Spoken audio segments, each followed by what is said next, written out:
नमस्कार मेरे प्यारे साथियों, स्वागत करते हैं आप सभी लोगों का एग्री नॉलेज प्लाजा के इस यूट्यूब प्लेटफॉर्म पे। उम्मीद करता हूँ आप सभी लोग स्वस्थ होंगे और बहुत ही शानदार होंगे। तो आप लोगों को जैसा कि पता है डेली आप लोगों की क्लास चलती है, तो क्लास का टाइम हो चुका है। सभी लोग जल्दी से क्लास में आ जाएंगे और क्लास को एक बार शेयर भी कर देंगे। आज आप लोगों की केमिस्ट्री की क्लास होने वाली है। तो देखिए यहाँ पे आप लोगों को जो भी क्वेश्चन कराए जाते हैं उनके लिए आप लोग कॉपी और पेन लेके बैठा करिए, और जितने भी आप लोगों को क्वेश्चन कराए जाते हैं उनमें अलग से जो चीज़ें बताई जाती हैं उनको यहाँ पर नोट करते चलेंगे। तो इससे पहले आप लोगों को इसके जो टेस्ट सीरीज चल रही है उसके बारे में थोड़ा बता देते हैं। यूजी के लिए ये टेस्ट सीरीज़ है, यूपी गेटेड यूजी ये पीएजी ग्रुप वालों के लिए है। बाकी पीसीबी, पीसीएम और पीजी, पीएचडी वाले और एमबीए वाले, इन सब लोगों के लिए एक दूसरी टेस्ट सीरीज़ है। इसमें आप लोगों को क्या मिलेगा, तो इसमें आप लोगों को 2500 प्लस क्वेश्चन मिलेंगे, पीवाईक्यू मिलेंगे 2018 से लेकर 2024 तक के। शॉर्ट नोट्स दिए जाएंगे आप लोगों को। ऑफ़र प्राइस इसका है मात्र 299 रुपये, और इसके लिए आप लोगों को नीचे व्हाट्सएप पे मैसेज करनी होगी। अगर आप लोगों को चाहिए तो फालतू में मैसेज करने की कोई ज़रूरत नहीं है। अगर आप लोगों को चाहिए तो आप लोग वहाँ पे मैसेज करेंगे QR कोड, तो आप लोगों को QR कोड प्रोवाइड कर दिया जाएगा। बाकी जानकारी आप लोगों को यहाँ पे दे दी गई है। अब जीके वाला दिखा देते हैं। ये मात्र आप लोगों को 149 रुपये में मिल जाएगा। इसमें आप लोगों को 1000 प्लस क्वेश्चन मिलेंगे, पीवाईक्यू मिलेंगे पिछले 7 से 8 साल के, यानी 2018 से लेकर 2024 तक के आप लोगों को पीवाईक्यू प्रोवाइड किए जाएंगे। शॉर्ट नोट्स मिलेंगे, आप लोगों को पर्सनल गाइडेंस मिलेगा। इसके लिए आप लोगों को नीचे जो व्हाट्सएप नंबर दिया हुआ है वहाँ पे आप लोग मैसेज करेंगे। उस पर मैसेज में लिखेंगे आप QR कोड लिखेंगे तो आप लोगों को QR कोड प्रोवाइड कर दिया जाएगा। बाकी फालतू में आप लोगों को वहाँ पे मैसेज करने की ज़रूरत नहीं है।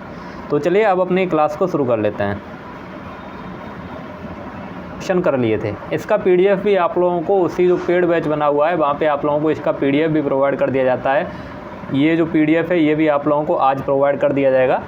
तो यहाँ तक हमने कल कर लिए थे। अब अगले क्वेश्चन शुरू करेंगे। कुछ क्वेश्चन यहाँ पे बायोलॉजी के भी बचे हुए हैं, तो वो क्वेश्चन कर लेंगे। उसके बाद केमिस्ट्री के क्वेश्चन आप लोगों के शुरू हुए हैं। लगभग 7-8 क्वेश्चन बचे हुए हैं। तो यहाँ पे देखिएगा, पहला क्वेश्चन है, प्रकाश संश्लेषण में ADP से ATP का बनना क्या कहलाता है।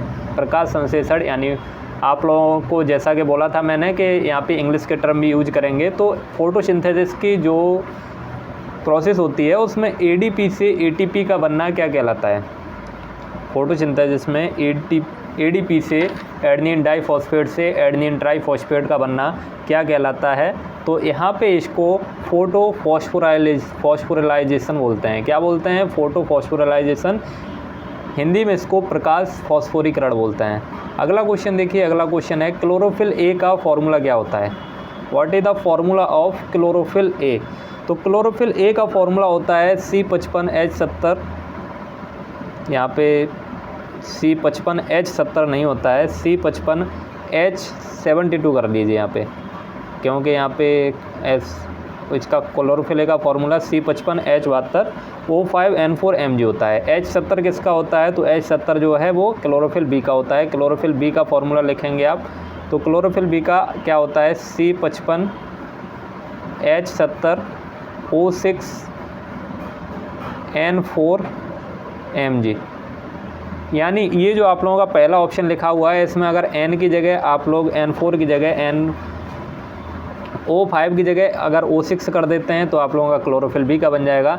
और अगर आप लोग H70 की जगह H72 कर देते हैं तो ये फार्मूला आप लोगों का क्लोरोफिल A का बन जाएगा। तो यहाँ पे H72 कर दीजिए तो ये आप लोगों का क्लोरोफिल A का फार्मूला हो जाएगा। अगला क्वेश्चन है, ग्लूकोज के एक अणु के पूर्ण ऑक्सीकरण से कुल कितने ATP बनते हैं। ग्लूकोज के एक अणु के, यानी ग्लूकोज के एक मॉलिक्यूल के अगर कंप्लीट ऑक्सीकरण को इंग्लिश में क्या बोलते हैं, ऑक्सीकरण को शायद ऑक्सीडेशन बोलते हैं। तो कंप्लीट ऑक्सीडेशन अगर कर देते हैं उसका, तो कितने ATP यहाँ पे बनते हैं। तो ग्लूकोज के एक मॉलिक्यूल से कितने ATP का निर्माण होता है। ग्लूकोज के एक मॉलिक्यूल से 38 ATP का निर्माण होता है। कितना, 38 ATP का निर्माण होता है यहाँ पे। ये अगला क्वेश्चन है, ग्लाइकोलिसिस की क्रिया कहाँ होती है। ग्लाइकोलिसिस की क्रिया कहाँ होती है, कोशिका द्रव्य में। ग्लाइकोलिसिस को तो ग्लाइकोलिसिस ही बोलते हैं। तो कोशिका द्रव्य यानी साइटोप्लाज्म में होती है, न्यूक्लियस में होती है, माइटोकॉन्ड्रिया में होती है, या सभी में होती है। तो ग्लाइकोलिसिस की क्रिया आप लोग याद रखेंगे, ये साइटोप्लाज्म में होती है। किसमें, साइटोप्लाज्म में, कोशिका द्रव्य में ग्लाइकोलिसिस की क्रिया होती है। और नेक्स्ट क्वेश्चन है, एक स्टोमेटा में रक्षक कोशिकाओं की संख्या। रक्षक कोशिकाओं को इंग्लिश में गार्ड सेल बोलते हैं। यानी एक स्टोमेटा में गार्ड सेल्स कितनी होती हैं, तो एक स्टोमेटा में गार्ड सेल्स की संख्या होती है 2। कितनी? 2 गार्ड सेल्स पाई जाती हैं। इस प्रकार का स्टोमेटा का स्ट्रक्चर होता है। तो एक गार्ड सेल ये है, एक गार्ड सेल ये है, इस प्रकार 2 गार्ड सेल पाई जाती हैं इसमें। और अगला क्वेश्चन है, जूप्सिया में किस प्रकार की जड़ें पाई जाती हैं? जूप्सिया एक प्लांट है, उसमें किस प्रकार की रूट्स पाई जाती हैं, वो आप लोगों से यहाँ पे पूछा है। तो इसमें किस प्रकार की रूट्स पाई जाती हैं? इसमें प्लावन मूल बोलते हैं, प्लावन मूल बोलते हैं। इंग्लिश में क्या बोलते हैं इसको? इंग्लिश का टर्म हमको याद नहीं है अभी, तो इसके लिए प्लावन मूल जो है वो बिल्कुल सही आंसर हो जाएगा इसका।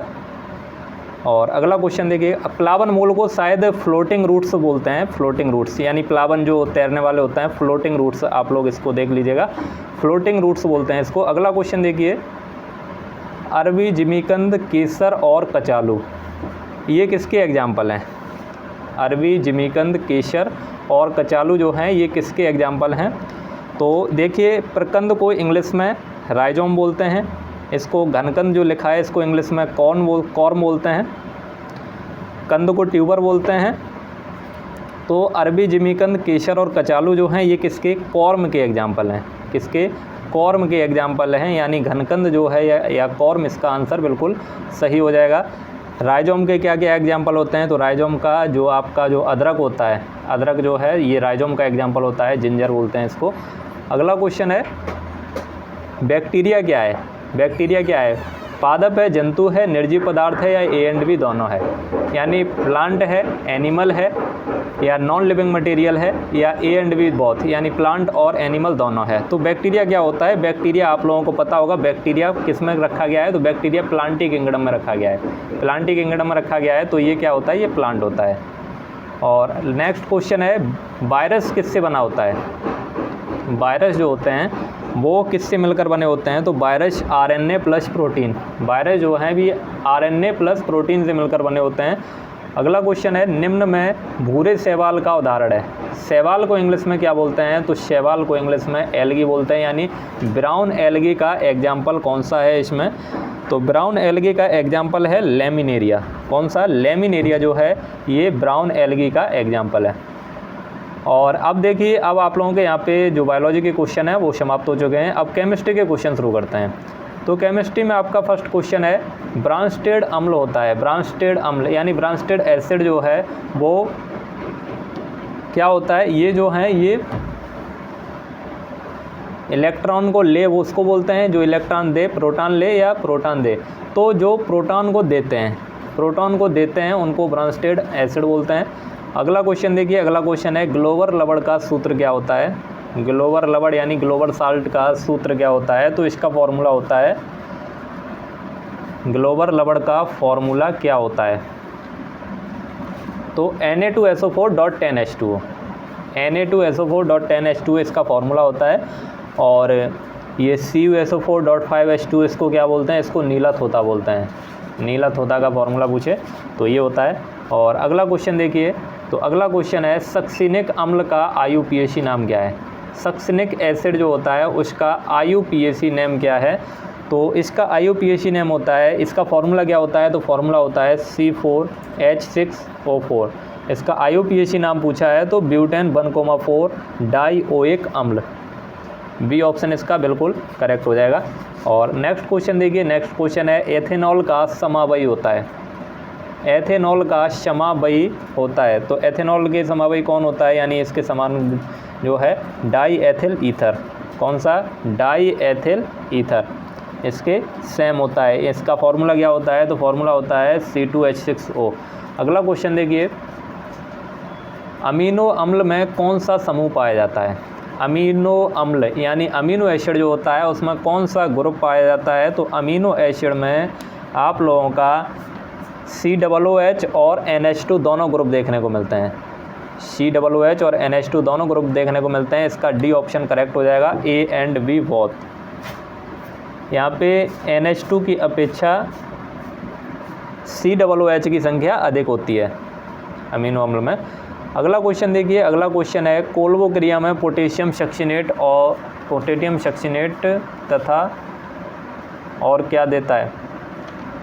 यहाँ पे ये क्वेश्चन पे गलत का निशान लगा हुआ है, तो इस क्वेश्चन को छोड़ देंगे जब पहले से ही क्रॉस लगा हुआ है उस पर।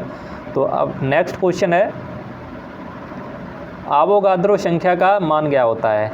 आवागाद्रो जो नंबर होता है उसकी वैल्यू क्या होती है? तो 6.023 × 10⁻23। यूपी कैटेट के एग्जाम में सीधा क्वेश्चन पूछा गया था एक बार, आवागाद्रो संख्या का मान क्या होता है? तो ये आप लोगों का सही हो जाएगा।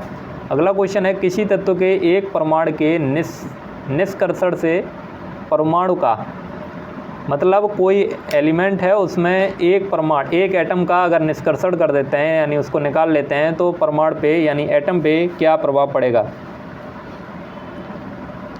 तो यहाँ पे देखिएगा तो उसमें एटम की संख्या जो है, एटम की संख्या क्या होगी? घटेगी। बी ऑप्शन करेक्ट हो जाएगा। नेक्स्ट क्वेश्चन है, निम्न में किस अयस्क में लोहा तथा कॉपर दोनों उपस्थित हैं? इनमें से कौन से अयस्क में लोहा तथा कॉपर दोनों उपस्थित हैं? तो यहाँ पे देखिएगा जो चैल्कोपायराइट आप लोग देख रहे हैं, चैल्कोपायराइट का फॉर्मूला क्या होता है? CuFeS2। यहाँ पे आप लोगों का कॉपर भी आ गया और लोहा भी आ गया, तो सही आंसर क्या हो जाएगा? चैल्कोपायराइट हो जाएगा। अगला क्वेश्चन है, नाइट्रिक ऑक्साइड की क्रिया वायु से होने पर भूरे रंग की गैस निकलती है। अगर नाइट्रिक ऑक्साइड की रिएक्शन वायु से कराते हैं यानी ऑक्सीजन से कराते हैं, नाइट्रिक ऑक्साइड क्या होता है? और नैनो प्लस ऑक्सीजन से करा देते हैं तो क्या बनेगा यहाँ पे? तो यहाँ पे NO2 बनेगा। क्या बनेगा? NO2 गैस बनेगी, nitrogen dioxide. C option correct हो जाएगा यहाँ पे। अगला क्वेश्चन देखिए, अगला क्वेश्चन है, एथिल अल्कोहल की क्रिया सांद्र H2SO4 से होने पर क्या बनता है? एथिल अल्कोहल की क्रिया सांद्र H2SO4 से यानी कंसनट्रेटेड H2SO4 से कराने पर क्या बनेगा? तो एथिल अल्कोहल की क्रिया अगर H2SO4 से कराते हैं तो यहाँ पे एथिलीन बनता है। क्या बनता है? एथिलीन बनता है, C2H4। इसका स्ट्रक्चर क्या होता है? तो CH2 डबल बॉन्ड CH2। अगला क्वेश्चन देखिए, अगला क्वेश्चन है, भारी जल का सूत्र क्या होता है? भारी जल का सूत्र क्या होता है? तो भारी जल का सूत्र होता है D2O। क्या होता है? D2O इसका फॉर्मूला होता है। और मोहर लवण में जल अणुओं की संख्या क्या होती है? तो मोहर लवण का फॉर्मूला क्या होता है? मोहर लवण का फॉर्मूला FeSO4 NH4 का उल्टा SO4.6H2O। तो 6H2 होता है, तो इसमें जल के अणुओं की संख्या पूछी है यानी वाटर के मॉलिक्यूल्स कितने होते हैं? तो 6। और अगला क्वेश्चन देखिए, आज का ये सेकंड लास्ट क्वेश्चन है, विस्थापन का मात्रक क्या है? विस्थापन का मात्रक क्या है? यानी विस्थापन को इंग्लिश में डिस्प्लेसमेंट बोलते हैं, तो यूनिट ऑफ डिस्प्लेसमेंट क्या होता है? मीटर। जो डिस्टेंस की यूनिट होती है वही डिस्प्लेसमेंट की भी यूनिट होती है, तो मीटर इसका सही आंसर होगा। और नेक्स्ट क्वेश्चन है, निम्न में सदिश राशि है, इनमें से सदिश राशि कौन सी है? तो सदिश राशि आप लोगों से पूछा है, तो सदिश राशि यहाँ पे दूरी नहीं होगी, समय भी नहीं होगा, द्रव्यमान भी नहीं होगा, क्या होगा? वेग। वेग यहाँ पे सदिश राशियाँ वो होती हैं जिसमें दिशा की भी आवश्यकता होती है। तो आपके जो क्वेश्चन थे वो यहीं पे समाप्त होते हैं। उम्मीद करता हूँ आप लोगों को ये क्लास पसंद आई होगी। अगर क्लास आप लोगों को अच्छी लगी हो तो इसको लाइक करिए, चैनल पे नए हैं तो चैनल को फटाफट सब्सक्राइब भी कर लीजिएगा, और आप लोग अपने और भी दोस्तों के साथ शेयर भी कर दिया करिए इसको, उनको बता दीजिए कि यहाँ पे ये सारी चीज़ें चलती हैं तो यहाँ से तैयारी कर सकते हैं। और टेट सीरीज़ के बारे में आप लोगों को शुरुआत में जानकारी दे दी थी, जिन लोगों को चाहिए वो परचेज कर सकते हैं, वहीं पे आप लोगों को इसका PDF भी प्रोवाइड कर दिया जाएगा। तो मिलते हैं आप लोगों को फिर कल वाली वीडियो में, तब तक के लिए ख्याल रखिए अपना, तैयारी करते रहिए। जय हिंद, वंदे मातरम।